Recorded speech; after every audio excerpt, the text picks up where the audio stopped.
Boa noite a todos, irmãos. Sejam todos muito bem-vindos.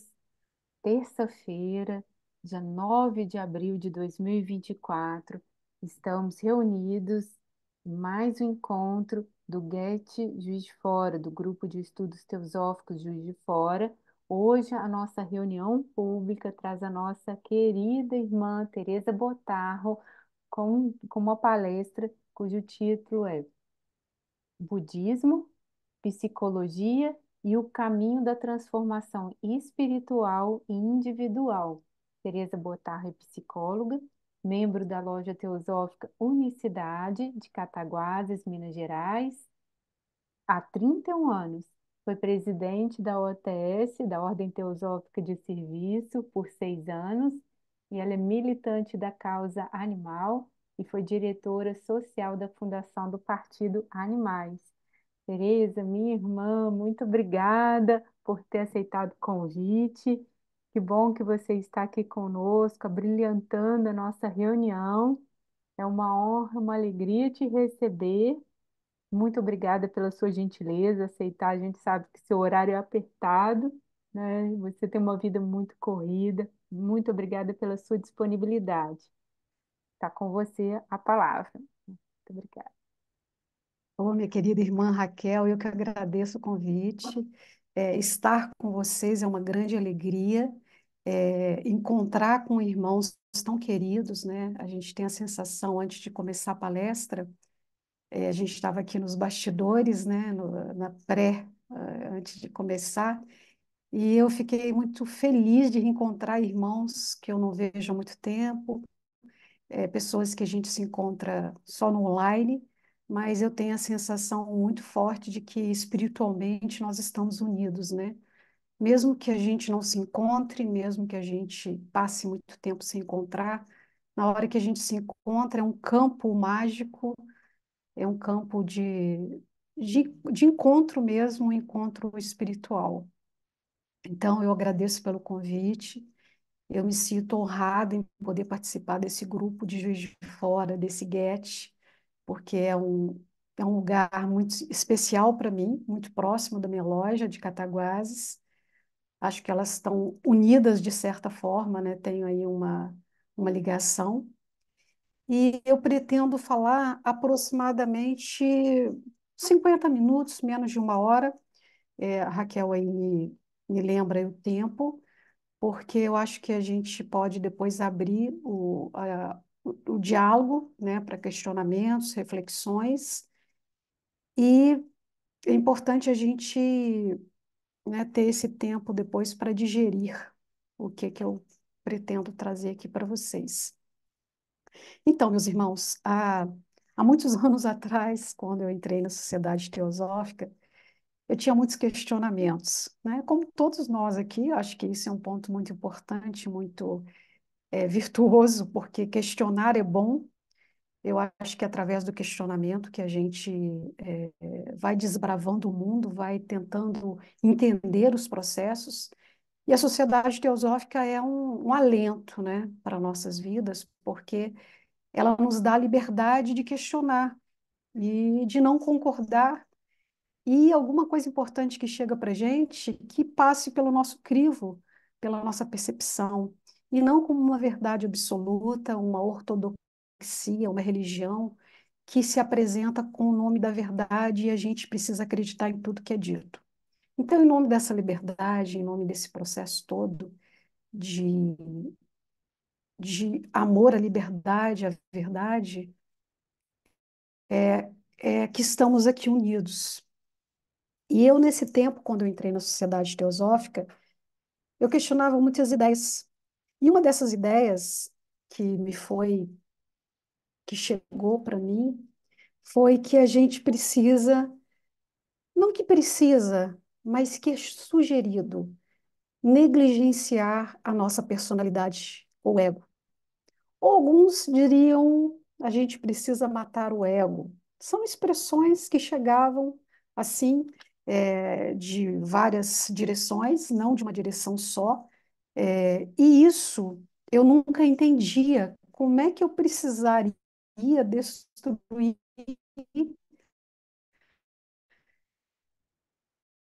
ou aniquilar ou negligenciar o meu ego se ele era uma parte importante da minha vida, né? Ele era, naquele momento, uma instância muito frágil da minha vida. Eu era uma adolescente e eu estava num processo de tentar construir o meu ego, a minha autoestima, né? Que é quando a gente está ali naquele processo de formação da personalidade, quando a gente entra na adolescência ou vai saindo da adolescência para a idade adulta. Enfim, eu acho que é um processo, uma construção para a vida toda.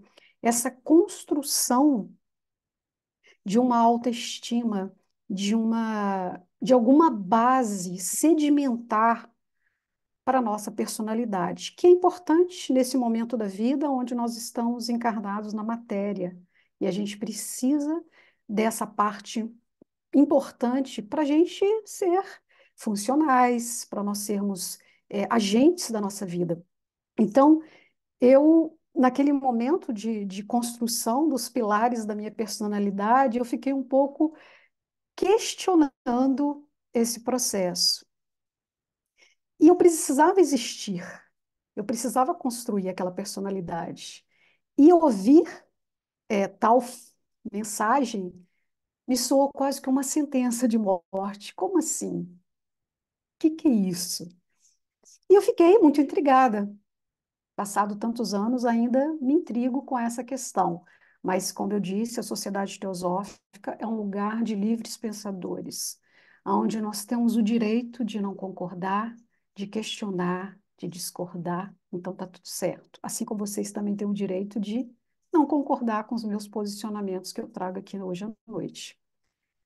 Mas, para quem está chegando aqui a primeira vez, é importante a gente descrever essa terminologia, o que é ego, né? Então, cabe para mim a explicação desse ego. Me cabe explicar o que é o ego. O ego, para a psicologia ocidental ortodoxa, o ego é um agente de funções executivas. O self, a gente teria vários nomes bonitos aqui, terminologias de várias abordagens da psicologia para descrever o ego. Mas, resumindo, o ego é uma criança chiliquenta que quer tudo para si, que tem desejos assim, né? Desejos o tempo todo. E para a literatura teosófica, o ego já é um outro descritivo. O ego é tudo que é mortal e passageiro, né, da nossa composição. E é a parte do corpo mental, o físico, o astral, o mental inferior. Então, para psicologia, é uma nomenclatura, uma descrição diferente da sociedade, da literatura teosófica, né? Tem uns sentidos diferentes. Então, a minha intenção nessa apresentação é mostrar que o ego não precisa ser negligenciado, mas transformado e integrado, dentro do tempo de cada um, claro. E o que eu vou apresentar pode não ser novo para vocês, acredito que não, todos aqui são estudiosos e o que eu venho trazer para vocês é apenas um ponto de vista. Uma pesquisa feita por mim ao longo dessa jornada espiritual e feita a respeito de uma ferramenta de trabalho espiritual. É uma pesquisa que está ao nosso alcance, como, por exemplo, a gente usa os aplicativos de localização, né, o Waze, o Google Maps, e a gente, muitos momentos da vida, a gente corre o risco de trilhar um caminho que parece interessante, que parece que vai dar num porto seguro, e quando a gente vê, a gente está no mesmo local. Então, o risco que a gente corre quando faz a jornada sozinho é se fechar nas nossas convicções e erguer muros. Então, por último, não menos importante, é interessante a gente ressaltar que a psicoterapia, a meditação e a busca espiritual transitam cada uma em seu próprio domínio. E não devem ser confundidas ou muito menos comparadas e ressaltadas como melhor, como pior, Não é esse o propósito.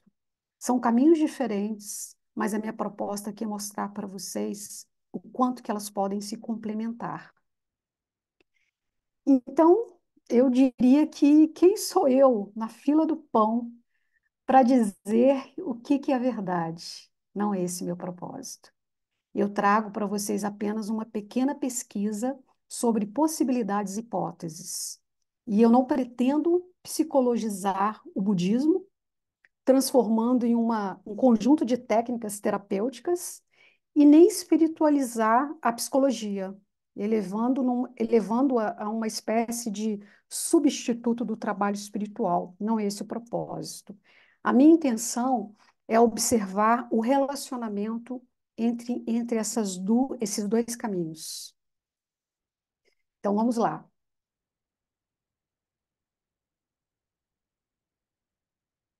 É, eu, a minha pesquisa se baseia nesse autor, John Wilt, é um grande pensador, um pioneiro na integração do trabalho da psicologia ocidental e da sabedoria espiritual ocidental, principalmente o budismo tibetano.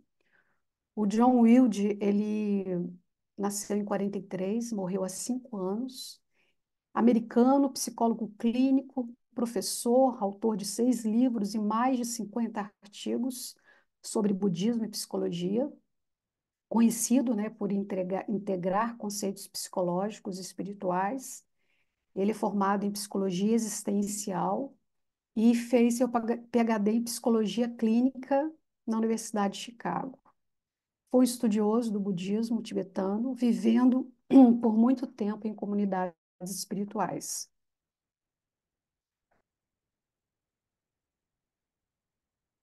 Então, o que que o Wilde vem trazer para nós? Ele vem trazer uma interface da psicoterapia e da prática espiritual, onde ele diz que o trabalho psicológico pode se tornar prática de transformação, quando feito num ambiente, claro, de contexto de vínculo, de segurança. E ele cunhou o termo desvio espiritual para descrever a tendência bastante comum entre os buscadores espirituais ocidentais de utilizar práticas espirituais como forma de evitar as questões emocionais não resolvidas. E muitas vezes adota motivos baseados no uso da verdade absoluta, né? Eu uso a verdade absoluta para negar ou diminuir a verdade relativa, à verdade pessoal. Então, o trabalho psicológico ele pode ajudar a incorporar melhor as realizações espirituais, a vida cotidiana, e ao a gente examinar essa sensação por trás da emoção, a investigação terapêutica ela nos ajuda a libertarmos desse vórtice emocional e a olhar para a personalidade com menos medo e com menos fugas. Então, a psicoterapia, ela examina o significado de cada sentimento. E a meditação, por outro lado, ela se relaciona com os sentimentos simplesmente como fenômenos energéticos. Então, a psicoterapia olha para a emoção, para o sentimento. A meditação, o caminho espiritual, ele olha para o fenômeno energético. Então, a psicoterapia e a prática espiritual, elas podem trabalhar juntas, fazendo-nos despertar para a nossa verdadeira natureza. E eu trouxe aqui uma passagem do livro dos vislumbres sobre a psicologia do yoga, do Time, que é um livro lindíssimo, né? Foi lançado pela editora Teosófica agora há pouco tempo. Sugiro que leiam, é um livro transformador. E eu achei essa passagem do Time que corrobora muito o pensamento do John Wilde e o quanto que a gente precisa caminhar para encontrar essa integração. E ele diz o seguinte: quando o sol do amor divino surge no coração do devoto, as luzes menores são naturalmente absorvidas pela luz desse sol. Mas, por outro lado, se a gente apaga essas luzes antes que o sol apareça, nós não fazemos nada, exceto mergulhar na escuridão de uma vida sem amor. É como a gente tira, né, os pilares e não tem o que colocar, a casa cai, né? E aí, seguindo mais adiante, dando sequência na fala do Time, ele disse que é preciso a gente lembrar que um desenvolvimento muito elevado do intelecto pode coexistir com as mais baixas tendências animais. E o fato da gente ter avançado tanto, né, no campo da ciência, do intelecto, não significa necessariamente que a gente já tenha se tornado muito civilizado. E ainda nós estamos sob o domínio do instinto de rebanho, permitindo que barreiras políticas artificiais de nacionalismo nos dividam. E a fachada do intelecto altamente evoluído e do progresso científico apenas esconde o fato de uma natureza espiritual ainda superficial. E aí o John Wilde contrapõe dizendo o seguinte: um grande problema importante encontrado nos buscadores espirituais é a vulnerabilidade. Essa vulnerabilidade que ele diz o nome de superego espiritual. É uma voz interna, sabe aquela voz interna que funciona como um ditador dentro da gente, crítico, um juiz implacável, sempre dizendo para a gente assim: tudo que você faz não é suficientemente bom. Você deveria meditar mais, você deveria praticar mais, você deveria trabalhar voluntariamente mais ou fazer. Você é egoísta, não tem devoção suficiente. Então a gente tem essas vozes que comandam a vida da gente o tempo todo, principalmente quando a gente decide trilhar o caminho espiritual, né? Quando a gente abre um espaço de luz na nossa vida, aí a gente é confrontado o tempo todo por esse ditador. E ele disse que ele sempre se sentia muito mais confortável durante a jornada dele nas sangas budistas. Ele se sentia muito confortável de permanecer naquela realidade impessoal, eterna, onde ele ficava só meditando nos templos, nos mosteiros, através daquela paz da meditação.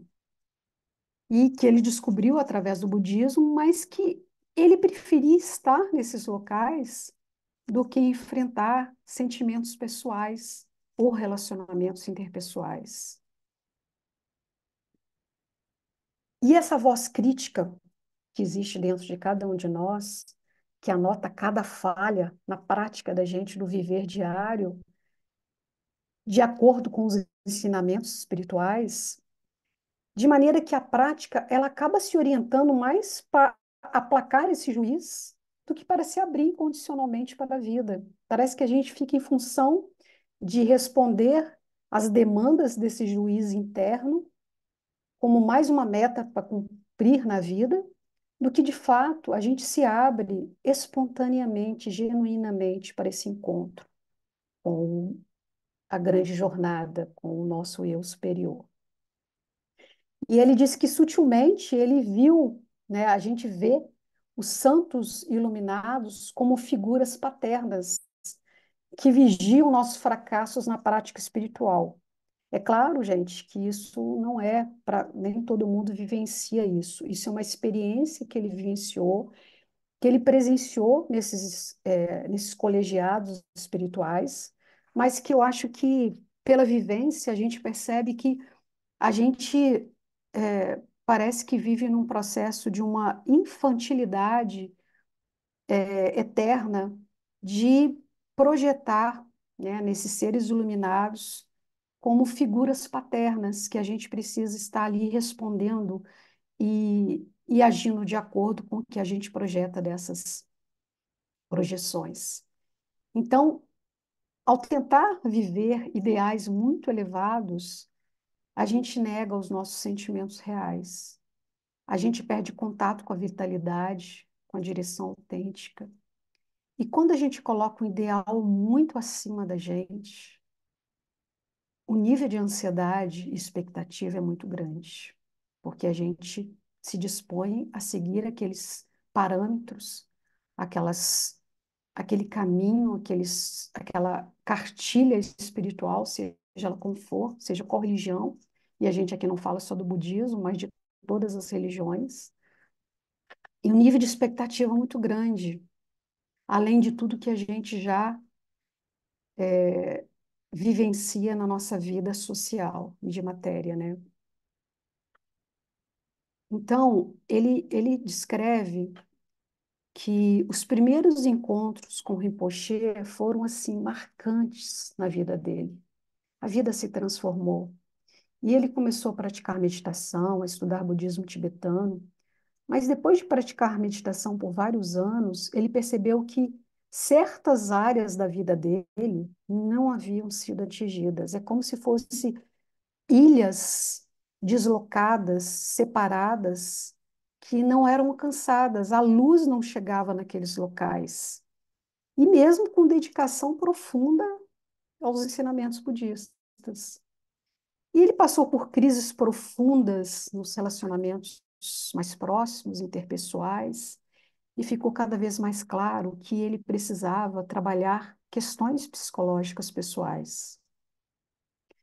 E ele tinha uma fantasia romântica de iluminação. De um dado momento mágico de compreensão, todos os antigos padrões cairiam por terra. E ele seria um novo homem dali para frente. E essa parecia uma forma mais nobre e rápida de encontrar a liberdade espiritual do que batalhar nas trincheiras terapêuticas diariamente. E ele ficou surpreso ao descobrir que o questionamento psicológico podia ser uma ferramenta poderosa, mais uma ferramenta, uma compreensão mais profunda de mim mesmo. E ele descobriu que tanto o trabalho psicológico quanto o espiritual eram igualmente necessários. Ele aprendeu a honrar os dois como contribuições diferentes, mas igualmente importantes. E ele, vivenciando nessa comunidade espiritual, ele viu muitos companheiros e buscadores espirituais, muito deles, quase que a maioria, evitando lidar com questões pessoais. E ele acreditava que muitos deles poderiam se beneficiar com algum tipo de terapia, seja ela qual abordagem for. E o auge de tudo isso foi quando ele estava nessa comunidade espiritual e passou por uma grande comoção quando um dos líderes, o maior líder dessa comunidade, com muitas conquistas espirituais, recusou-se a encarar o próprio narcisismo e a megalomania, agindo de uma forma muito destrutiva com o grupo. Então, esses acontecimentos, essas experiências somadas, foi trazendo nele uma compreensão de que as dinâmicas psicológicas ocultas formavam uma parte importante de certas crises que as comunidades espirituais atravessavam na época. Isso ele fala, né, há 50 anos atrás. E isso tá mais, nunca foi tão atemporal, né? A gente presencia isso o tempo todo, a gente vê isso acontecendo nas comunidades espirituais, nas instituições, nas religiões, nas ortodoxas. E quando ele percebe que observar essa contradição, onde mestres espirituais e alunos que haviam desenvolvido algum nível de genuína compreensão e percepção espirituais, mas não obstante permaneciam presos a padrões pouco saudáveis de personalidade, foi também muito revelador perceber esses contrastes. Então, ele começou a perceber que o trabalho psicológico tinha algo valioso a oferecer aos buscadores, pelo menos no Ocidente. E se surpreendeu várias vezes com a distância entre a sofisticação da prática espiritual e o nível de desenvolvimento pessoal dos indivíduos, sem desenvolver a mais elementar autoestima. A prática espiritual era muito sofisticada, mas nem todos que estavam ali estavam à altura, não estavam num desenvolvimento espiritual à altura dessa prática sofisticada, porque aquelas pessoas não tinham desenvolvido nenhuma base sedimentar de uma autoestima. Então, como que esse processo, esse distanciamento entre o ideal e aquilo que eu me encontro e aonde eu consigo estar, pode interferir no meu caminho espiritual.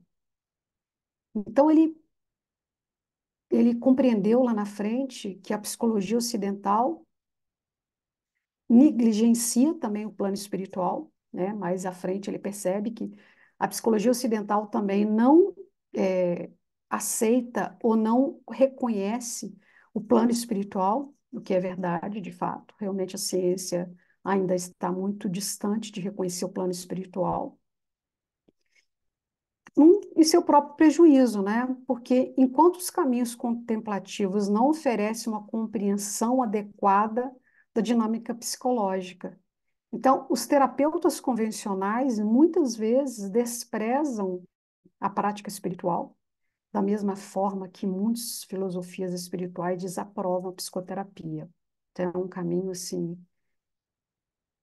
de negligência, de reconhecer a sua própria verdade.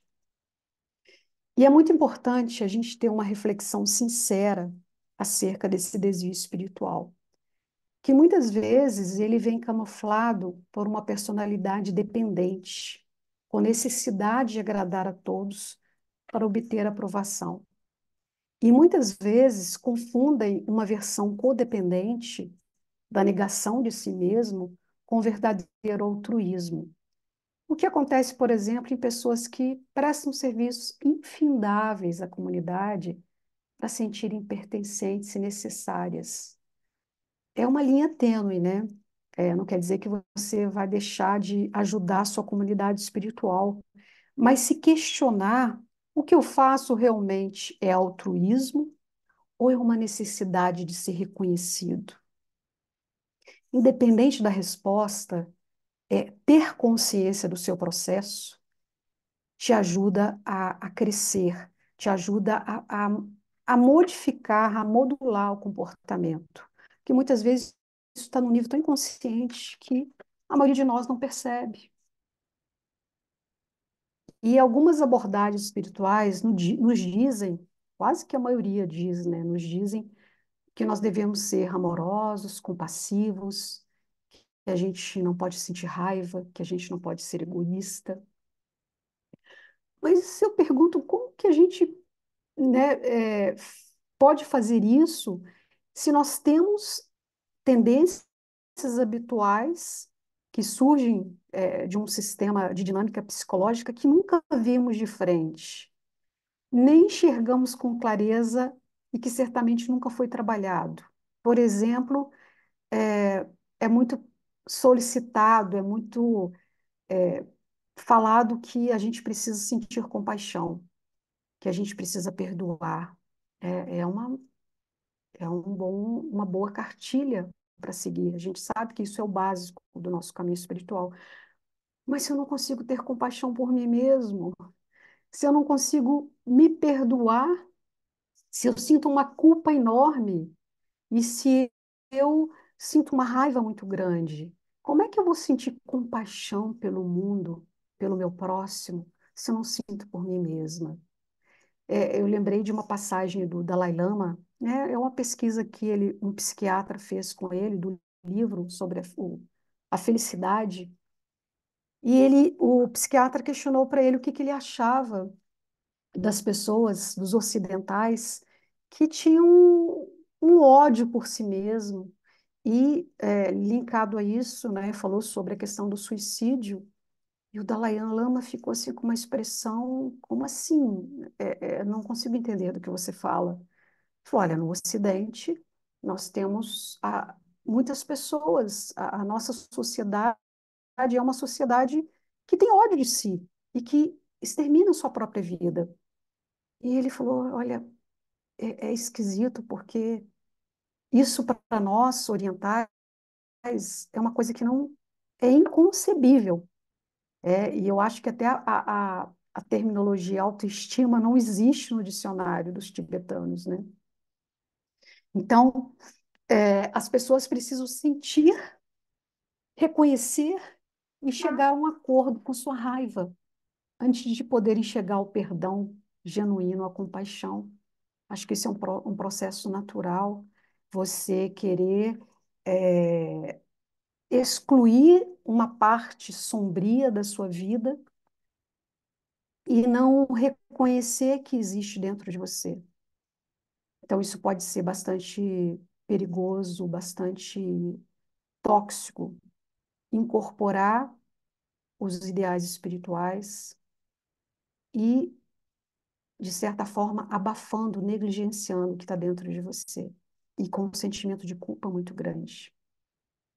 Então, o caminho espiritual muitas vezes impõe verdades elevadas que se encontram muito além da condição existencial imediata da pessoa, né? Muitas vezes a gente não está em condição existencial daquela verdade elevada. Não quer dizer que a gente precise virar as costas e não, eu não vou, eu não tô, eu não tenho, eu estou muito distante daquele processo, daquele ideal. Não quer dizer que você tenha que se afastar.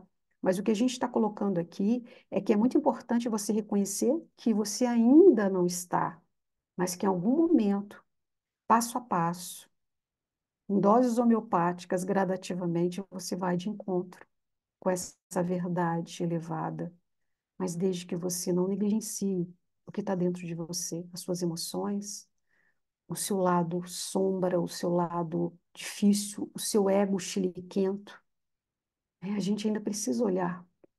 E a gente sempre vai olhar até que o momento que a gente não precise mais olhar. Então, o que que acontece psicologicamente com as pessoas quando elas começam a reconhecer sua natureza maior? Isso é muito comum, nós aqui, buscadores espirituais, quando a gente entra em contato com um ideal tão elevado, com princípios bonitos, virtuosos da sabedoria divina, a gente começa a balançar, a estremecer as nossas estruturas.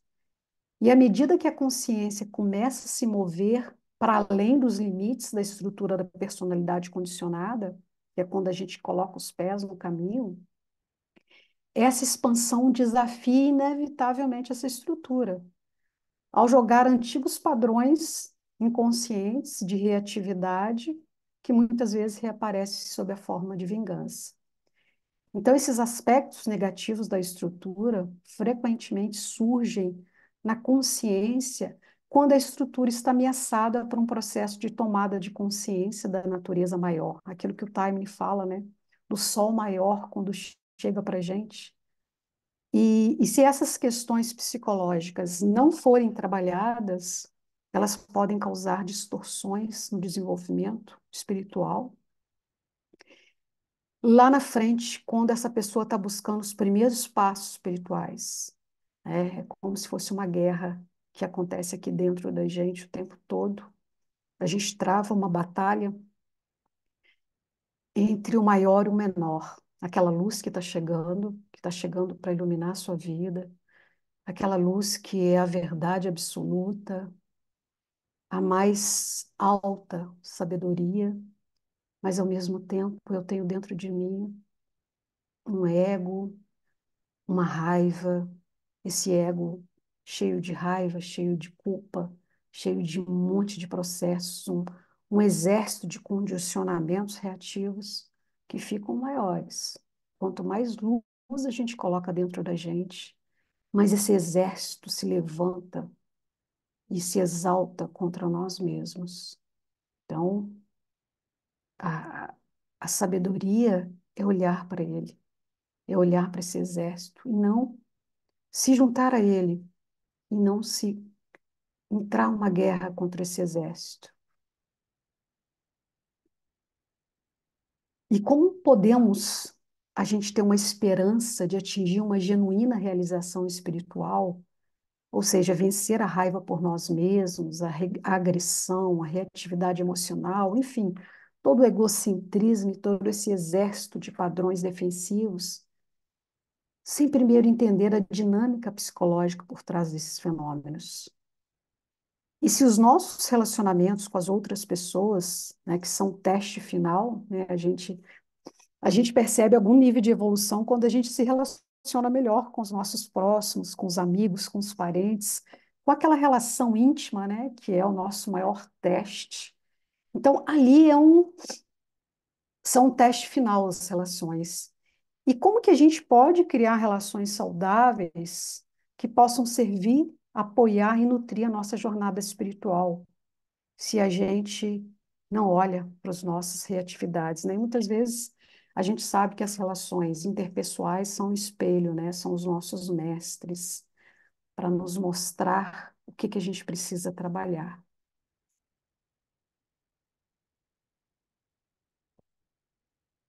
E se você não se sente forte o bastante para enfrentar as dificuldades deste mundo e procura uma forma de transcender aos sentimentos pessoais, esta é uma das grandes armadilhas do caminho espiritual, especialmente para nós ocidentais, porque a tentativa de evitar nossas questões não resolvidas, proveniente dessa personalidade condicionada, só nos torna mais presos ainda ao padrão, né?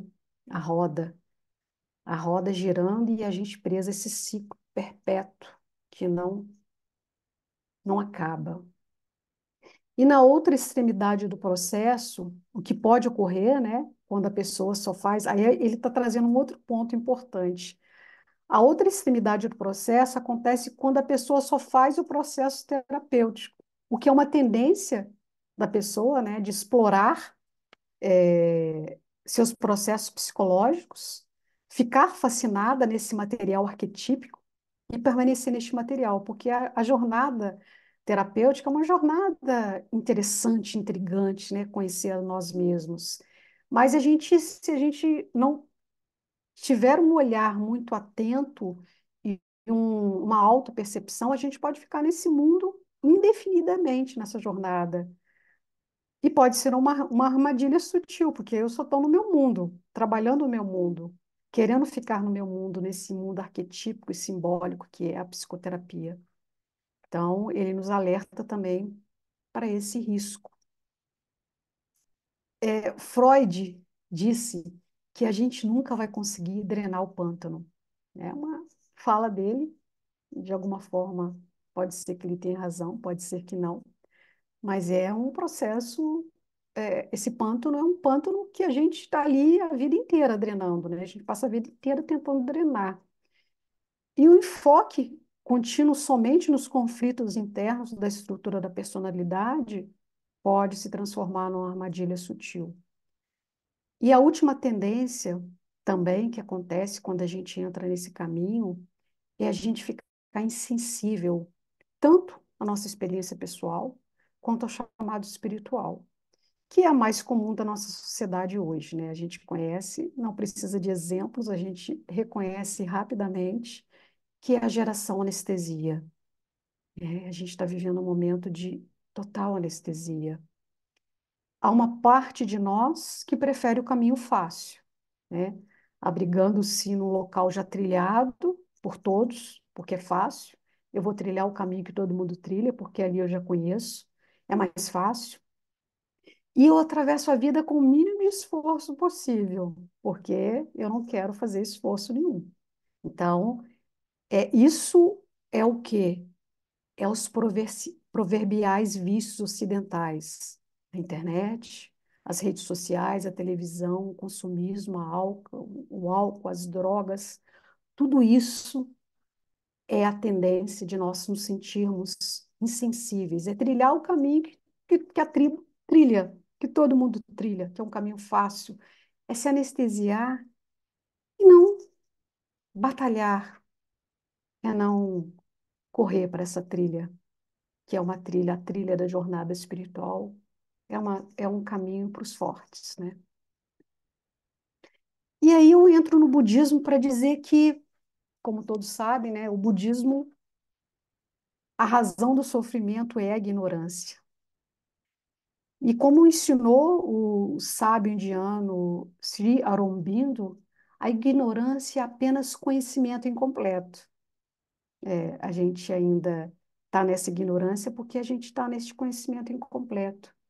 E o ego é incompleto, porque ele funciona apenas na superfície. Vamos dizer como uma fachada externa. E é importante a gente entender também que criticar o ego é como acusar uma criança de não ser adulta.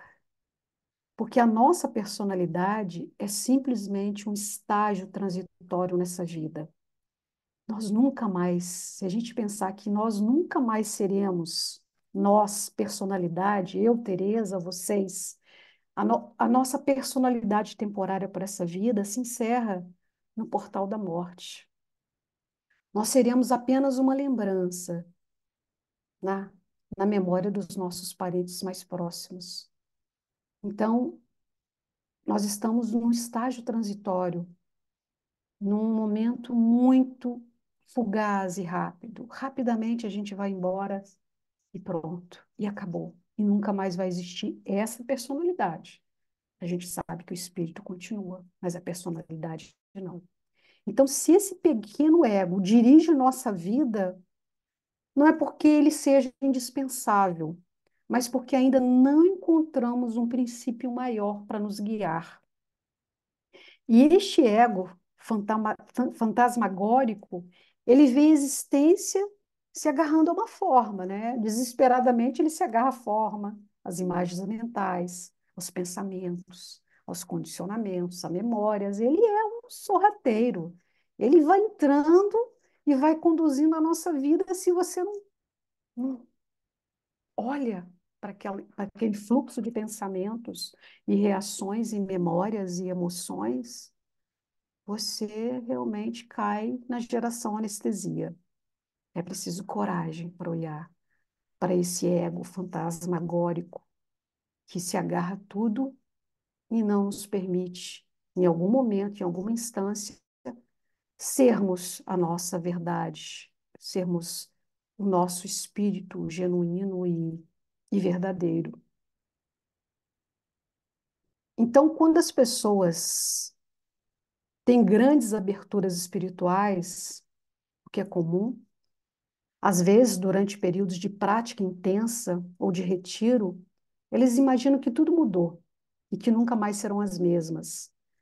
E, na verdade, o trabalho espiritual é capaz de abrir realmente profundamente as pessoas. A gente entende quando a gente participa de seminários, de encontros espirituais, a gente fica em algum momento, durante um bom tempo ou um pouco tempo, infelizmente, naquele bebendo daquela profundidade, né? A gente fica um pouco livre dos nossos condicionamentos e compulsões, mas por um certo período de tempo. E algum tempo depois do fim do retiro, né, quando a gente volta para casa e encontra situações que detonam a nossa reatividade emocional, as nossas questões psicológicas não resolvidas, a gente talvez chegue à conclusão de que aquela prática espiritual que eu estava lá no retiro apenas arranhou a superfície da minha personalidade, a qual permanece intacta com as mesmas tendências e hábitos e vícios de sempre. Quando a gente vai para os retiros espirituais da Sociedade Teosófica, né, das escolas de verão, da escola de inverno, e esses encontros que acontecem, né, acho que a gente fica tão alimentado ali para aquela energia, para aquela egrégora, que com certeza isso, de certa forma, abre profundamente a nossa conexão. Mas quando a gente volta para casa, aquele gostinho, aquele perfume, aquela doçura, aquele perfume mesmo, ele vai embora, infelizmente. Pelo menos no estágio que nós nos encontramos. Então, é importante a gente lembrar que, mesmo entre reforçar, né, o que eu já falei, que mesmo entre os praticantes espirituais mais avançados, que já desenvolveram força, compreensão, certas ilhas permanecem no meio do fluxo da realização, como acho que esse é o maior desafio, né, como complexos pessoais e culturais ainda não investigados, como se fossem pontos cegos, áreas de ilusão.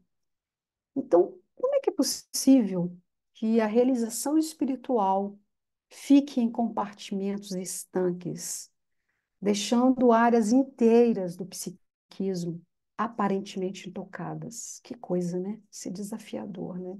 É intrigante e é revoltante também, por algum momento, por que que isso foi criado, né? Essa lei.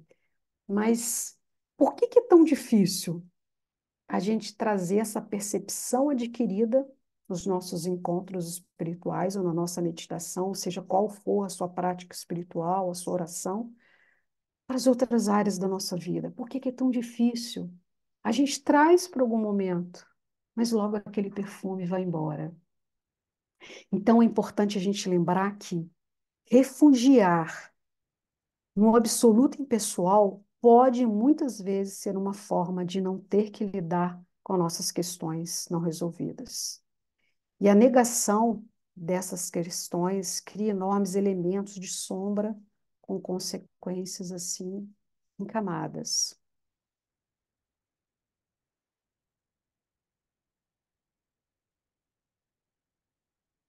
E muitos ocidentais tentaram adotar o modelo de realização impessoal, né? Enquanto negligenciava a sua vida pessoal, e eles percebiam que parecia que eles estavam usando roupas que não lhes serviam mais, né?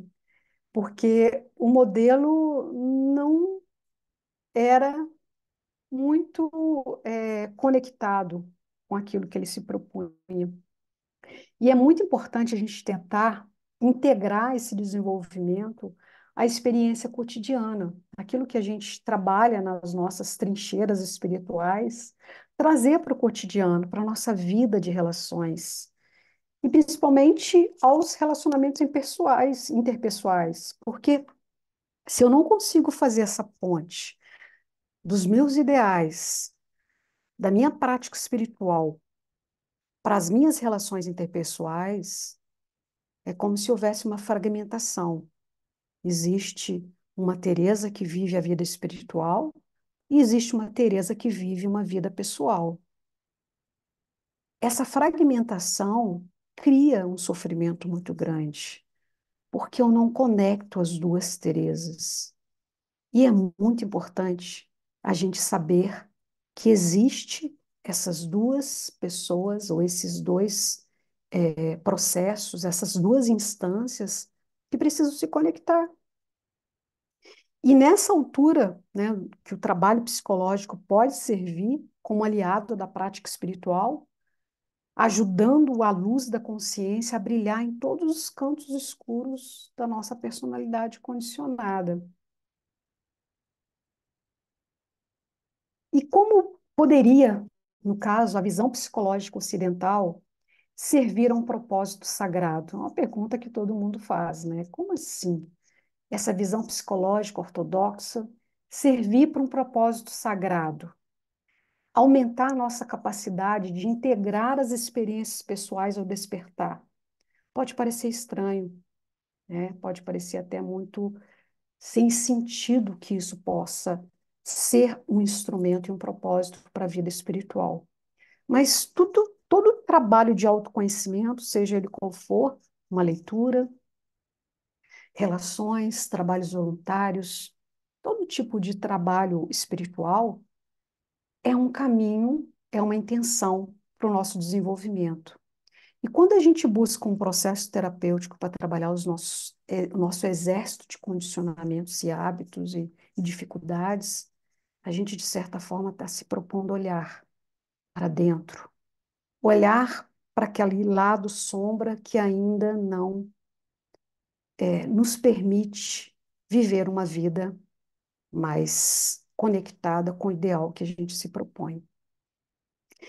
Será que a nossa individualidade é mesmo um fardo no caminho do despertar, como afirmam alguns ensinamentos espirituais? Ou será que a verdadeira comunhão entre essas duas áreas podem servir de ponte entre o caminho espiritual e a vida cotidiana? O trabalho espiritual e o psicológico operam em níveis diferentes da existência humana, com certeza. A gente sabe disso e a gente precisa reconhecer. Não é que um seja melhor do que o outro, a gente não está nesse processo de comparação. A gente está reconhecendo a importância de cada um. E a investigação psicológica, ela lida com a verdade relativa, o significado pessoal. Essa é a vida da matéria, a vida relativa. E o reino humano, né? A gente trabalha com o reino humano, com as relações interpessoais e as suas questões. O que a investigação psicológica faz de melhor é desconstruir essas estruturas, formas, identificações, padrões que aprisionam a nossa consciência, a nossa personalidade. E a prática espiritual, por outro lado, ela olha além das estruturas condicionadas, além da forma.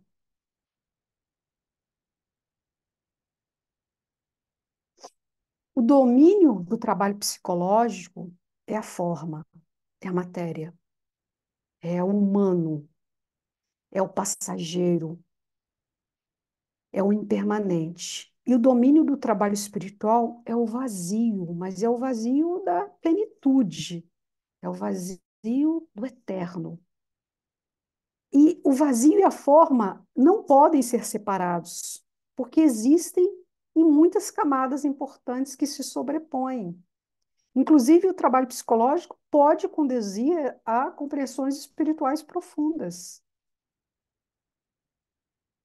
E quando nós nos perguntamos como o trabalho psicológico pode favorecer o desenvolvimento espiritual, a resposta é que um novo tipo de investigação que cruza a verdade absoluta e a relativa pode nos conduzir além dessa dualidade. E eu sempre senti, né, John Wilde falando, que era muito mais confortável permanecer nessa realidade pessoal e eterna, através dessa paz que eu encontro nos retiros, descoberta através do budismo, do que enfrentar sentimentos pessoais, relacionamentos com crises, casamentos difíceis, relações parentais. E suponha, vamos fazer uma experiência aqui, suponha que você acorde de manhã se sentindo triste, que é muito comum, né? Ao longo dessa vida, ao longo dessa jornada, a gente se defronta o tempo todo com o inesperado, com, com a vida de tristezas, a vida com momentos difíceis, com momentos de desafios. Todos nós que estamos aqui nessa matéria, estamos encontrando todos os dias algum desafio que em muitos momentos é muito difícil de superar. E vamos dizer que você acorde triste e, em vez de acolher essa tristeza, alertando você, né, sobre alguma coisa que a sua vida precisa de atenção, alguma coisa está acontecendo, por que que eu estou com essa tristeza? De onde vem essa melancolia, esse vazio, essa raiva? De onde vem tudo isso? E vamos dizer que, ao invés de você acolher tudo isso, você se concentra no fato de que a tristeza ameaça a sua identidade egóica. Se eu acordo me sentindo triste, só perdedores acordam assim. Isso é ego. Eu não posso dar atenção ao ego. Preciso olhar para o espírito e esquecer essa tristeza. Olha só o quanto que a gente faz isso conosco o tempo todo. Porque a gente entende que as emoções, os condicionamentos, os hábitos, os vícios, as reatividades, elas são uma ameaça para o nosso caminho espiritual. De fato, ela é. Mas ela é um adubo para a gente reconstruir a nossa vida espiritual. Se a gente não olha para um vazio que está ali te causando uma tristeza enorme, esse vazio cresce. Ele cresce, em algum momento ele te devora, porque você não olhou para ele. Você o viu como um opositor que quer fazer você sentir um perdedor, mediante aos ideais espirituais elevados. E quando o sentimento ameaça a nossa autoimagem, a gente imediatamente reage com o desejo de se livrar dele. Não, não. No meu- na meu, na minha instituição espiritual, nós não podemos ser fracassados. Eu não posso sentir depressão, não, eu não posso sentir tristeza. Eu sou uma pessoa que precisa estar de acordo com aqueles ideais sofisticados, espirituais que me é passado na minha literatura. Eu não permito sentir a tristeza. E quando eu julgo a tristeza e não dou atenção para ela, ela se cristaliza e a gente se perde uma conexão, uma possibilidade de trabalhar os nossos processos. São muitos caminhos, né? A gente tem muitos caminhos e ferramentas que podem nos auxiliar nessa interface. Desde encontrar um bom vínculo terapêutico, uma abordagem que trabalhe processos mais profundos de consciência. E se a gente permite que qualquer coisa que apareça continue lá, sem negligenciar, e nós podemos investigar gentilmente do que se trata, nós seremos naturalmente conduzidos na direção da verdade maior, que é o trabalho psicológico a serviço do desenvolvimento espiritual. Então, aqui é só uma ferramenta que o John Wilde criou, que ele cunhou o nome de psicologia do despertar. Então, resumidamente, muito superficial, que não dá para a gente aprofundar nas ferramentas que ele sugere e propõe para o trabalho de interface espiritual e psicologia. Ele disse que a psicologia abrangente, ela explora a interface, né, entre a psicoterapia e práticas meditativas dentro de um contexto de vínculo. Então, ele inclui três linhas: a meditação para a dimensão suprapessoal, ele usa a expressão suprapessoal, o trabalho psicológico para o pessoal e relacionamentos conscientes, saudáveis para o interpessoal. As três áreas, para eles, são áreas que precisam trabalhar juntas em benefício mútuo. A meditação pode ter uma influência profunda na forma como tratamos a nós mesmos e aos outros. O trabalho psicológico pode promover um aprofundamento espiritual e também o aumento da sensibilidade interpessoal. E, por fim, os relacionamentos interpessoais conscientes que podem nos ajudar a livrarmos de nossos padrões autocentrados de condicionamento, né? A gente entende que nós não fazemos esse processo sozinho.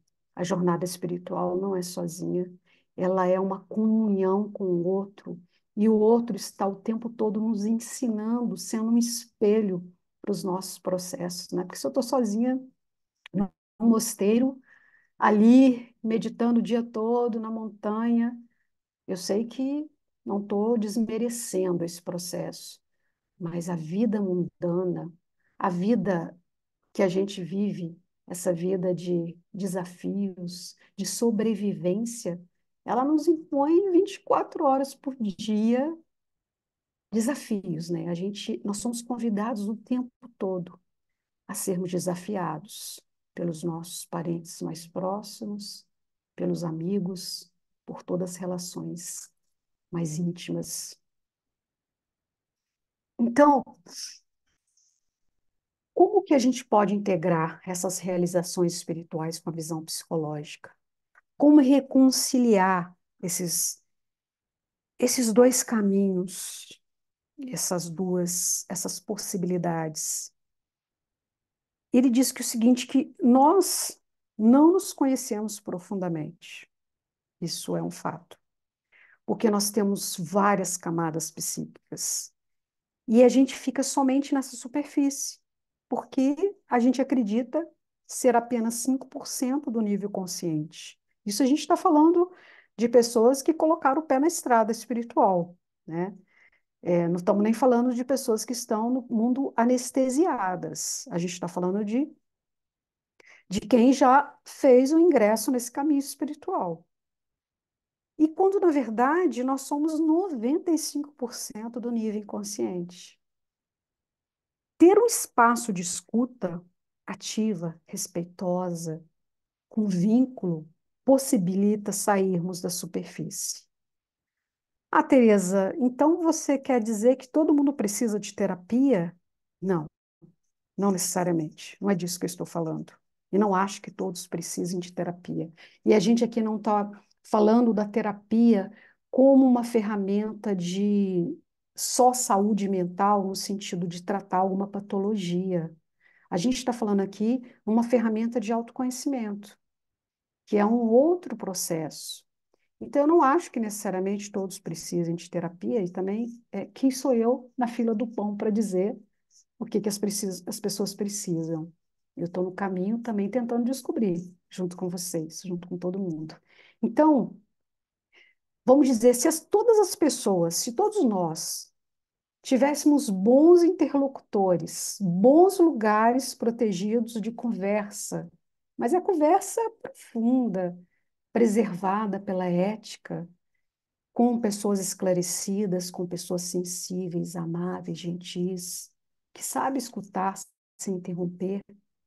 Não conversa de botequim, né? Aonde as conversas de botequim é um ping-pong, né? As pessoas vão ficar dizendo, eu acho isso, ou eu acho aquilo. E as pessoas interrompem o tempo todo com o discurso do outro, com a verdade do outro, com os conselhos do outro. Sabe quando a gente está conversando e a gente já está pensando o que, que vai responder para o outro, porque a gente não está escutando de fato, a gente não tem uma escutativa, a gente não está presente no momento, naquele aqui e agora, enquanto o meu amigo está me contando uma história.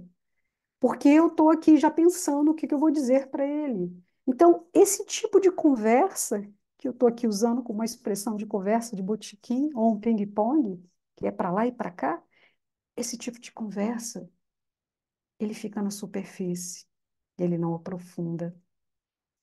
Então, de certa forma, eu fico no acho, você fica no acho, e a gente não expande a consciência. Esse tipo de processo de experiência, ele não transforma a vida de ninguém. E quando a gente elege alguém como alguém possível de me mostrar o caminho que eu ainda não trilhei, implicitamente eu confio que o conhecimento que você tem possa me trazer aspectos sombrios que eu muitas vezes não consigo enxergar sozinho, ou a maioria das vezes eu não consigo enxergar sozinho. Então, eu vou ser apresentada neste caminho com delicadeza, com amabilidade, para que eu possa entrar em contato comigo através do encontro com o outro, o encontro genuíno, o encontro verdadeiro, o encontro profundo, não superficial daquele botequim. E quanto mais eu me conheço, mais eu melhoro a minha comunicação com o outro e comigo. E se eu sou convidada a ser outra pessoa, pela sofisticação espiritual da prática, e se eu sou convidada para uma prática muito sofisticada, eu posso correr o risco de não ter recursos internos para vivenciar aquela prática, pelo menos agora. Então, a teoria paradoxal da mudança, ela acontece quando a pessoa se torna aquilo que é, não quando se tenta transformar naquilo que não é. Então, a gente só transforma quando a gente aceita quem a gente é. E não quando a gente tenta transformar naquilo que a gente não é, naqueles ideais muito elevados que estão muito distantes do meu processo. Então é isso, meus amigos. Eu agradeço estar com vocês nesse encontro mágico, nesse encontro importante, onde nós refletimos juntos. E eu queria deixar uma passagem do nosso grande ser evoluído, Serapis, que ele diz assim para a gente, para corroborar toda a fala do nosso querido John Wilde, né, que fez a passagem há 5 anos e que deixa um legado muito importante para nosso processo de jornada espiritual. Ele diz que quem se prepara para resolver o infinito deve primeiro resolver o finito. Fechando com o nosso mestre Kuthumi, lembrando para nós que nós devemos primeiro ajudar-vos a vós próprios. E quando fizerdes, outro auxílio breve se seguirá. Então, confiemos no processo, mas não deixemos de olhar para nós. Não vamos negligenciar essa nossa personalidade transitória tão importante. Irmãos, obrigada. E fico aí, desculpa, acho que eu passei o tempo, não sei como é que é esse tempo aí. E obrigada pela escuta, por todos os queridos que estão aqui. Se tiver alguma pergunta, estou aberta. Gratidão, minha irmã. Nossa, que palestra maravilhosa. Sim, diria urgente e necessária.